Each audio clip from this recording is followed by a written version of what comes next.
నమస్కారం వార్తలకు స్వాగతం. ముందుగా ముఖ్యాంశాలు. 4 ఏళ్లలోనే వైఎస్ఆర్ నేతన్న నేస్తం ఇతర సంక్షేమ పథకాల ద్వారా అందించిన మొత్తం 3,706 కోట్ల రూపాయలని జగన్ వెల్లడి. అభివృద్ధి చెందుతున్న దేశానికి ఉపాధి, అభివృద్ధి మరియు కొత్త అవకాశాల ఏకైక మార్గం ఎమ్మెల్సీ కవిత వెల్లడి.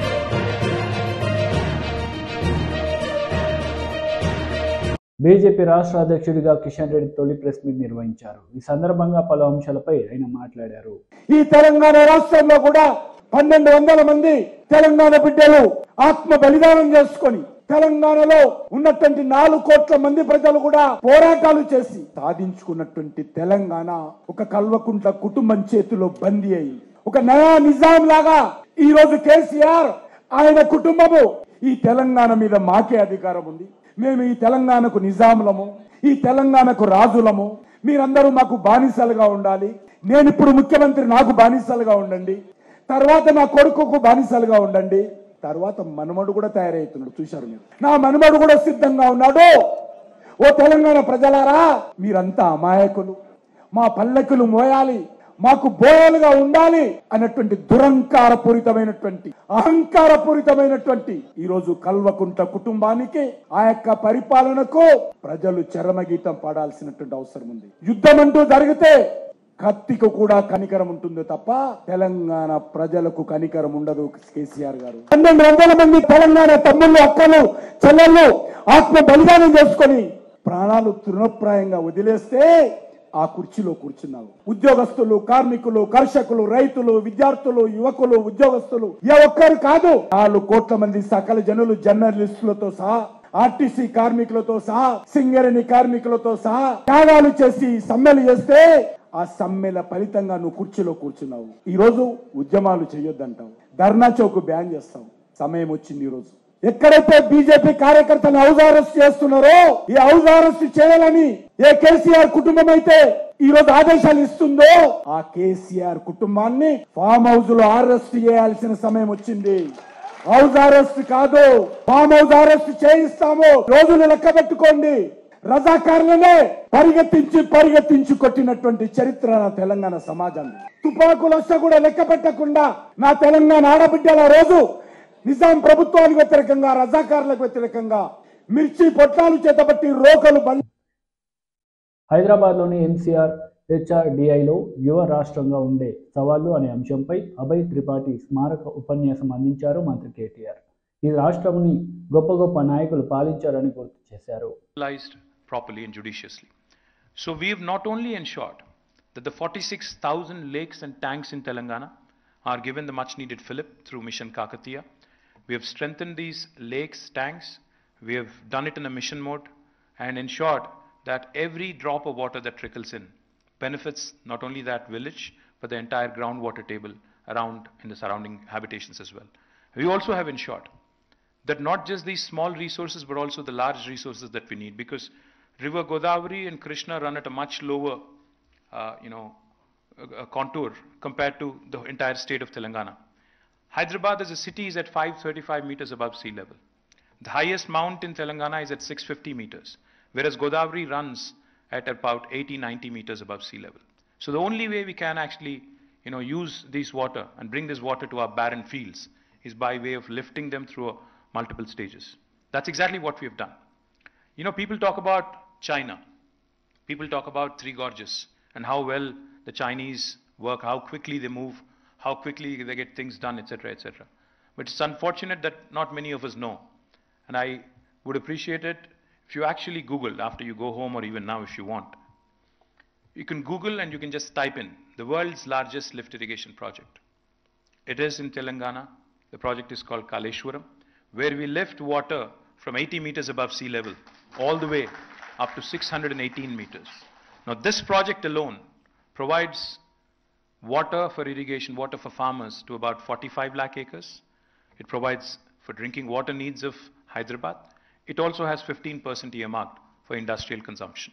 And this is literally a lifeline for the entire northern part of Telangana. Likewise, we have another project ongoing called as Palamuru Rangareddy lift irrigation. Now this is another lifeline for the entire south of Telangana, southern Telangana, which reeled under tremendous drought, which reeled under tremendous distress and which was actually a sort of a synonym for migration of workers, Palamuru especially, Mahbubnagar especially. But today with Palamuru Rangareddy lift irrigation, which almost has reached now the final lap, and we are looking to ensure that this project gets completed in the next few months, probably by October. Once that is done, you would see water flowing to about 12.5 lakh acres of land for one crop cycle if you take it. And if you take 2 crop cycles, it would be 25 lakh acres. Just to give you numbers again, since this is economics. Back in 2014, our total agriculture produce, we have our agriculture secretary also sitting here, Mr. Raghunandan Rao. Our total agriculture produce, and especially on paddy, we used to procure about 68 lakh metric tons of paddy in 2014. But as of this year, the procurement rose to 3.5 crore metric tons. Telangana was ranked number 24 among Indian states in paddy production. This year, we are ranked number 2, second only to Punjab. Number 1, I'm sorry, we are ranked number 1, surpassing Punjab. So we have literally become the rice bowl of India. So that is the transformation that this focus on water has helped. Not only have we become the first state in India to give a potable drinking water connection to each and every home, we have secured the water needs of Hyderabad city as well. Hyderabad drinking water needs have been taken care of till the year 2052 by way of bringing water from Krishna and Godavari. Of course, the dream is to improve. The dream is to come from alternate day supply to every day and ensure that eventually we get to a stage, where like the first world where you get 24/7 water as well. That's the dream. So water has been a very, very important subject, and we've done some amazing things, and we've inspired the nation. Today, after Telangana has completed Mission Bhagirath, Government of India has woken up after several years and has started a new project called as Har Ghar Jal, Jal Jeevan Mission, which is good because, we need to learn from each other. And now they've also embarked on this mission. Gujarat, I'm told, is also there. Goa, I'm told, also has completed 100%. Very proud. As an Indian, as a fellow Indian, as a citizen, I think nothing makes me more proud. Because I remember there was a time when I was a student, there was a saying. People used to say, what Bengal does today, India does tomorrow. Today I can stand here proudly and say what Telangana does today, India does tomorrow. And that is what has been the hallmark of this government. Not only in water.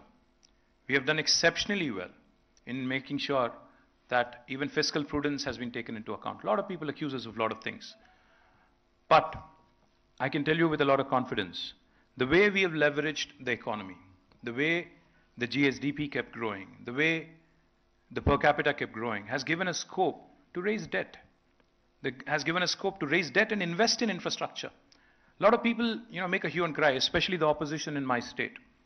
Every day they keep making a point, or trying to keep making a point, that you've made the state a debt-ridden state. Let me tell you a quick example. There was a time, I am 47, which I call me young, but I'm not young at all. In fact, I'm going through a midlife crisis as we speak. There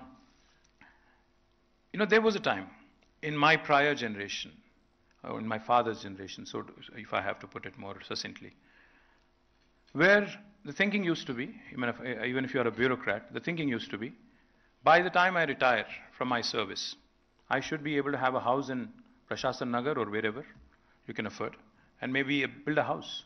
And by the time I retire, I move from a government bungalow, government quarter, I go to, go and retire into a house of my own. That was the thinking. But take a step back and think for a minute. 4 ఏళ్లలోనే YSR నేతన్న నేస్తం ఇతర సంక్షేమ పథకాల ద్వారా అందించిన మొత్తం 3,706 కోట్ల రూపాయలని CM Jagan అన్నారు. ఈ సందర్భంగా నేతన్నలను ఉద్దేశించి ఆయన ప్రసంగించారు. మీ బిడ్డ బటన్ నొక్కుతున్నాడు, నేరుగా నా అక్క చెల్లెమ్మల కుటుంబాల అకౌంట్లలోకి నేరుగా డబ్బులు పోతా ఉన్నాయి.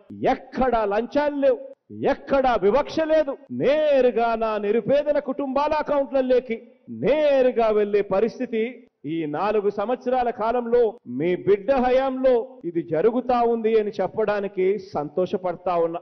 ఇదే నేతన్నలకు సంబంధించి, ఇదే నేతన్న నేస్తానికి సంబంధించి ఎన్నికల వేళ ఎన్నికల మేనిఫెస్టోలో మాట చెప్పినది ఖచ్చితంగా జరిగిచ్చే కార్యక్రమంలో అడుగులు వేశాం. మొట్టమొదటిసారిగా 2019లో మన ప్రభుత్వం ఏర్పడిన వెంటనే నా పుట్టినరోజు నాడు, డిసెంబర్ 21వ తారీఖున నా పుట్టినరోజు నాడున వైఎస్ఆర్ నేతన్న నేస్తం తీసుకొచ్చాము అని చెప్పి కూడా ఈ సందర్భంగా చెప్పడానికి గర్వపడతా ఉన్నా. ఆ రోజు నుంచి వేసిన ప్రతి అడుగు ఈ రోజుటికి వరుసగా 5వసారి ఈ 50 నెలల కాలంలోనే నేతన్నలకు తోడుగా నిలబడగలిగే, నేతన్నలకు అండగా నిలబడుతూ ఆ నేతన్నల కోసం వారికిచ్చిన సామాజిక పెన్షన్లు మరో 1396 కోట్ల రూపాయలు నేరుగా వాళ్ళ చేతుల్లో పెట్టగలిగే, నవరత్నాల్లోని ఇతర పథకాల ద్వారా మరో 871 కోట్ల రూపాయలు పెట్టగలిగే, బకాయిలు మరో 468 కోట్ల రూపాయలు, ఈ నేతన్న నేస్తం కార్యక్రమం ద్వారా మరో 970 కోట్ల రూపాయలు వెరసి మొత్తంగా 3706 కోట్ల రూపాయలు నేతన్నల సంక్షేమం కోసం మీ బిడ్డ ప్రభుత్వం దేవుడు దయతో చేయగలిగింది అని చెప్పి సందర్భంగా చెప్పడానికి గర్వపడతా ఉన్నా. ఆలోచన చేయమని అడుగుతా ఉన్నా. ఎక్కడ గత ప్రభుత్వం చంద్రబాబు నాయుడు గారి హయాంలో ఎక్కడ 5 సంవత్సరాలు కలిపి 450 కోట్ల రూపాయలు, ఎక్కడ మీ బిడ్డ ప్రభుత్వంలో ఈ 50 నెలల కాలంలోనే 3706 కోట్ల రూపాయలు ఎక్కడా అని ఆలోచన చేయమని అడుగుతా ఉన్నాను. కార్యకర్తలే పార్టీకి బలం, నాయకుల కంటే బీజేపీ గొప్పది, కార్యకర్తలు కష్టపడితేనే మేము నాయకులుగా ఎదిగామన్నారు బండి సంజయ్. తెలంగాణలో స్వార్థ రాజకీయాలను అంతం చేయాలని పిలుపునిచ్చారు. బీజేపీని అధికారంలోనికి తీసుకురావాల్సిన బాధ్యత కార్యకర్తలపైనే ఉందని తెలిపారు. డబుల్ బెడ్రూమ్ పరిశీలించడానికి వెళ్తున్నటువంటి ఒక కేంద్ర మంత్రిని అంతమంది పోలీసులు చుట్టుముట్టి ఏ విధంగా దౌర్జన్యంగా నిరంకుశంగా అరెస్ట్ చేసిన విషయాన్ని తెలంగాణ సమాజం ఒక్కసారి గుర్తించాల్సిన అవసరం ఉంది. రాష్ట్ర ముఖ్యమంత్రి తప్పకుండా 100 రోజుల్లో ఇదే కిషన్ రెడ్డి గారి నేతృత్వంలో నువ్వు ఇచ్చిన హామీల విషయంలో ఎట్టి ప్రశ్నలు ఉద్యమిస్తాం, నీ సంగతి చేస్తాం. ఇలా వర్షాల వల్ల తెలంగాణ రాష్ట్రం మొత్తం పేదలందరూ అతలకుతలమయ్యారు. ఇంతవరకు రాష్ట్ర ముఖ్యమంత్రి స్పందించలే. ఫామ్ హౌస్ అవ్వన్నాడు, ప్రగతి భవన్ అవ్వన్నాడు రాష్ట్ర ముఖ్యమంత్రి. నిజమైన రైతులు ఎవ్వరు ముఖ్యమంత్రి అన్నాడన్న. ఆ టీఆర్ఎస్ పార్టీలకే ఏదో ఒక వేషం వేస్తాడు, పెద్ద టోపీ పెట్టి ఇట్లా స్టిక్ పట్టుకొని కాలక్షణ పీకురాని కాలక్షణ గంటను ముంచేది. ఇవాళ నీ పుట్టుకేందో నువ్వేదో మమ్మల్ని బతుకులు నాశనం చేస్తున్నారు, రైతులు బాధపడుతుంది. ఇవాళ భారతీయ జనతా పార్టీ కార్యకర్త కమిట్మెంట్ అన్న సిద్ధాంతం కోసం పనిచేసే కార్యకర్తలు, భారతీయ జనతా నాయకులు ముఖ్యం, కార్యకర్తలు ముఖ్యం, పార్టీ సింబల్ ముఖ్యం.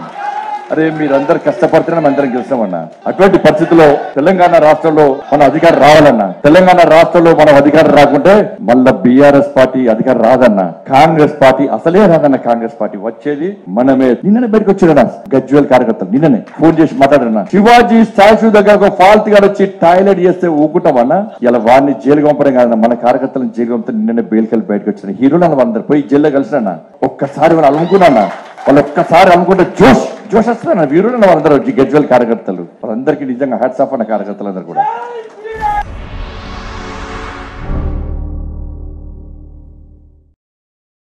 అభివృద్ధి చెందుతున్న దేశానికి ఉపాధి, అభివృద్ధి మరియు కొత్త అవకాశాలు ఏకైక మార్గమని ఎమ్మెల్సీ కవిత అన్నారు. Nizamabad IT hub mega job మేళాలో ఎట్టకేలకు ఎంతో మంది యువకులకు ఆశలు, కలలు నెరవేరుతున్నాయని ఆనందం వ్యక్తం చేశారు. జై తెలంగాణ.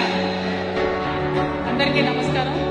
గౌరవనీయులు అన్న బిగాల గణేష్ గుప్తా అన్న గారికి ఫస్ట్ ఆఫ్ ఆల్ మీరందరూ ఒకసారి పెద్దగా అప్లాస్ చేయాలి దయచేసి, గట్టిగా. ఎందుకంటే ఈ really took a lot of effort, ఈ really took a lot of interest. వచ్చిన వాళ్ళందరికీ ఫెసిలిటీస్ బాగుండాలి. మీ అందరు వచ్చిన తర్వాత ఇంటర్వ్యూస్ అటెండ్ అయ్యేటప్పుడు ఇబ్బంది పడొద్దు. ప్రతి ఒక్కరు కూడా చాలా టెన్షన్తో వస్తారు, ఇంటర్వ్యూ ఉంది ఏదో ఉంది అని. సో ఆ టెన్షన్కి మీరు గురి కాకుండా ఫ్రీగా వచ్చి కంఫర్టబుల్గా అటెండ్ అవ్వాలని ఇంట్రెస్ట్ తీసుకున్న గణేష్ గుప్తా అన్న గారికి దయచేసి మళ్ళీ ఒక్కసారి applause please, because he did a lot for us. Thank you so much. అదేవిధంగా మహేష్ బిగాల గారు మన టీఆర్ఎస్ పార్టీలో ఎన్ఆర్ఐస్ని కోఆర్డినేట్ చేస్తారు. అట్లనే ఇన్వెస్ట్మెంట్ మన ఐటీ హబ్కి తీసుకురావడానికి కూడా ఆయన చాలా ఎఫర్ట్ పెట్టినారు. ఇవాళ ఇక్కడికి వచ్చినటువంటి కంపెనీస్ అన్నీ కూడా మహేష్ బిగాల గారి ఆధ్వర్యంలో పర్సనల్గా ఒక్కొక్క సీఈఓతో మాట్లాడి ఆయన తీసుకొచ్చినారు. కాబట్టి వారికి కూడా ప్రత్యేకంగా అభినందనలు తెలియజేస్తూ ఉన్నాను. అట్లానే థ్యాంక్ యూ. అట్లానే వేదిక మీద గౌరవనీయులు జిల్లా పరిషత్ చైర్మన్ గారు, మన విమెన్ కమిషన్ మెంబర్ గారు, మేయర్ గారు, మన ఆకుల లలితమ్మ గారు, అట్లానే ప్రభాకర్ రెడ్డి గారు అందరూ ఉన్నారు. అందరికీ ధన్యవాదాలు. అందరికన్నా ఎక్కువ నిప్పు కనికల్లాంటి మా నిజామాబాద్ యంగ్స్టర్స్ అందరికీ కూడా ధన్యవాదాలు. జై తెలంగాణ, జై తెలంగాణ. ఈరోజు మీకు ఒక చిన్న బ్యాక్గ్రౌండ్ అర్థం అవడానికి చెప్తాను.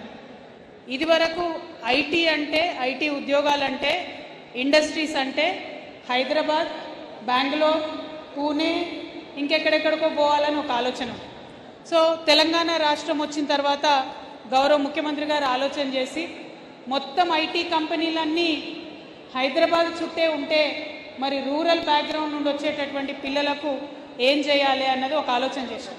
అందులో కూడా మరీ ముఖ్యంగా ఓన్లీ ఇంజనీరింగ్ చేసిన వాళ్లకు, ఓన్లీ ఐటీ కోర్సెస్ చేసిన వాళ్ళకు కాకుండా డిగ్రీ చేసిన వాళ్లకు, డిప్లొమా చేసిన వాళ్లకు, లేకపోతే నిజామాబాద్, ఆర్మూర్, జక్రాన్పల్లి, బాల్కొండ, బోధన్, నవీపేట్ నుండి వచ్చిన ఎక్కడో చిన్న విద్యార్థికి ఒక ఐడియా వస్తుంది, ఏదో చిన్న కంపెనీ పెట్టాలి, ఒక చిన్న యాప్ డెవలప్ చేయాలి, లేకపోతే డెలివరీ చేద్దాం, మనం గూడ్స్ తీసుకెళ్ళి చిన్న ఫర్మ్ పెడదాం అనుకుంటాం.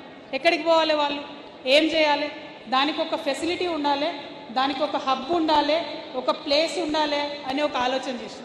ఇవాళ ఐటీ హబ్ అంటే పెద్ద పెద్ద కంపెనీల వాళ్ళు వచ్చి వందలాది సీట్లు బుక్ చేసుకోవడం అది ఒక రకం.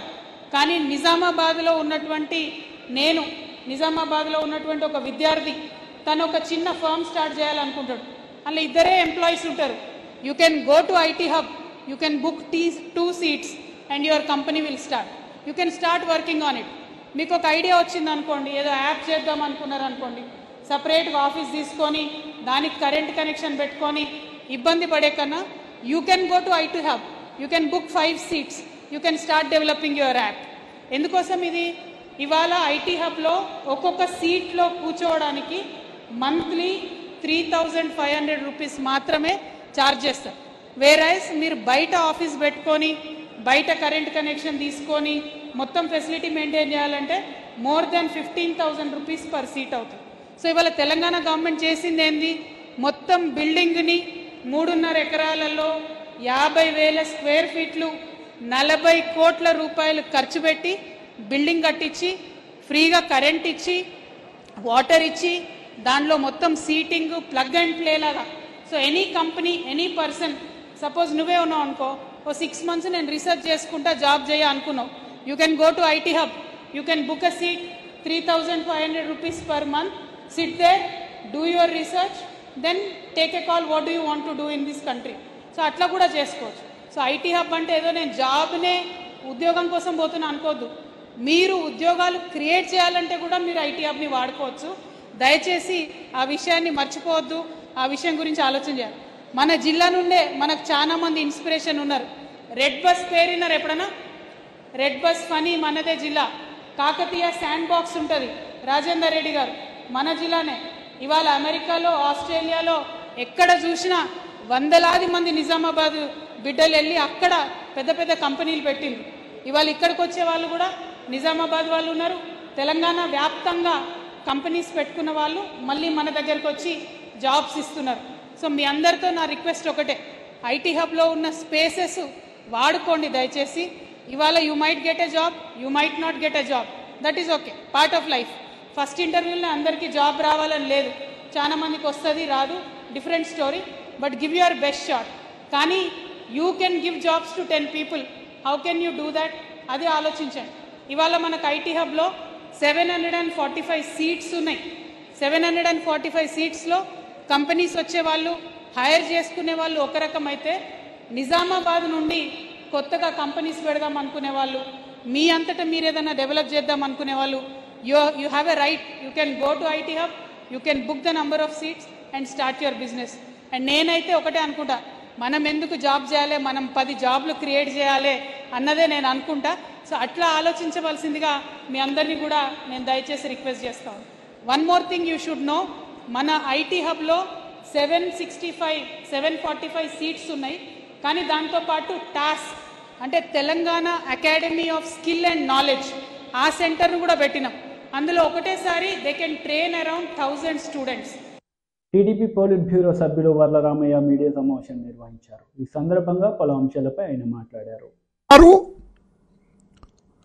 కొంతమంది దొరికారు, కొంతమంది దొరకలేదు.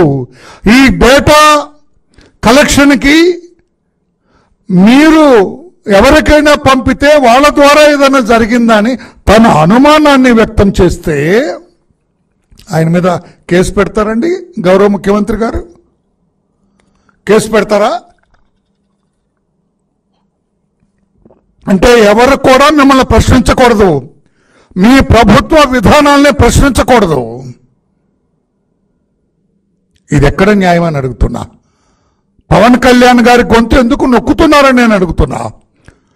ప్రతిపక్ష నాయకుడిగా, ఒక రాజకీయ పార్టీకి అధ్యక్షుడిగా ఆయన అభిప్రాయాలను వ్యక్తం చేసినప్పుడు what is the duty of the government?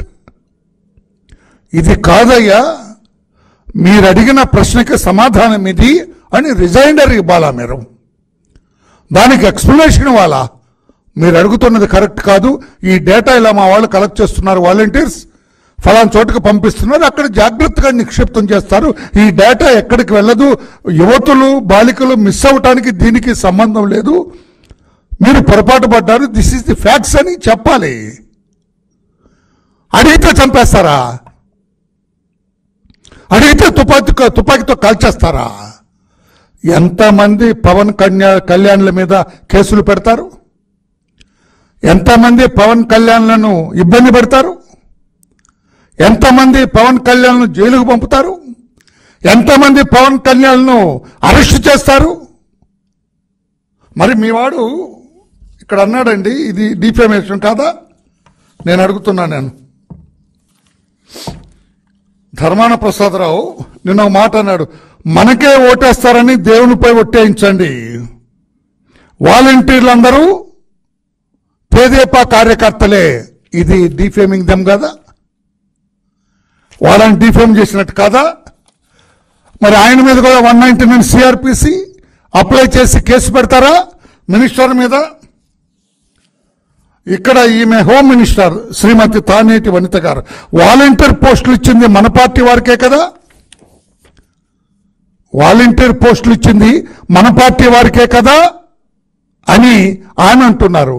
ఈమె మరి వాళ్ళని అవమానించినట్టు కాదా? అందరూ వైకాపా కార్యకర్తలకే పోస్టింగ్లు ఇచ్చారని వాళ్ళందరూ ఒప్పుకుంటారా? వాలంటీర్స్ ఈ 2 లక్షల మందో, ఈ 4 లక్షల మందో మీరు గొప్పగా చెప్పుకుంటున్నారు కదా. ఈ వాలంటీర్స్ అందరూ మీ పార్టీ కార్యకర్తలే అని ఆమె అంటున్నారు.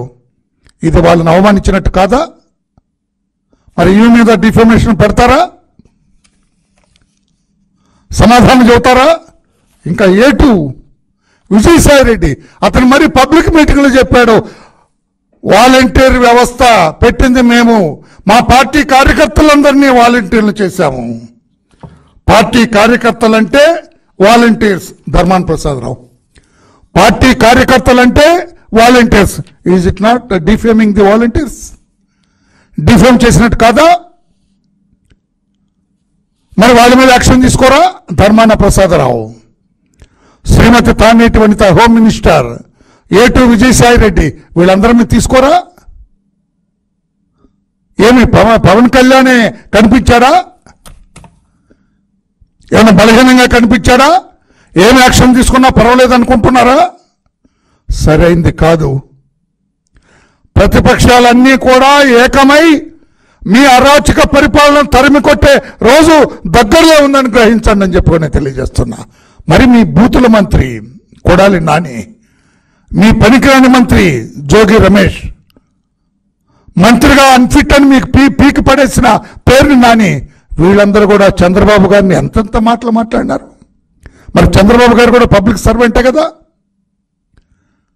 21 IPC applies to him. Is holding the position of opposition party leader and A cabinet minister. ఆయన తిట్టినప్పుడు ఎందుకు అప్లై చేయరు? నేను అందుకే ఈ రోజున అడుగుతున్నాను, the person concern Shri Ajay Jain IAS, principal secretary to government, housing department, గ్రామ/వార్డ్ వాలంటీర్స్ అండ్ గ్రామ/వార్డ్ సెక్రటేరియట్స్ డిపార్ట్మెంట్.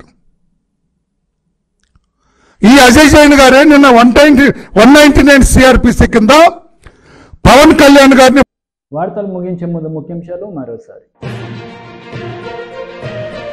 4 ఏళ్లలోనే వైఎస్ఆర్ నేతన్న నేస్తం ఇతర సంక్షేమ పథకాల ద్వారా అందించిన మొత్తం 3,706 కోట్ల రూపాయలని జగన్ వెల్లడి. అభివృద్ధి చెందుతున్న దేశానికి ఉపాధి, అభివృద్ధి మరియు కొత్త అవకాశాల ఏకైక మార్గం. ఎమ్మెల్సీ కవిత వెల్లడి.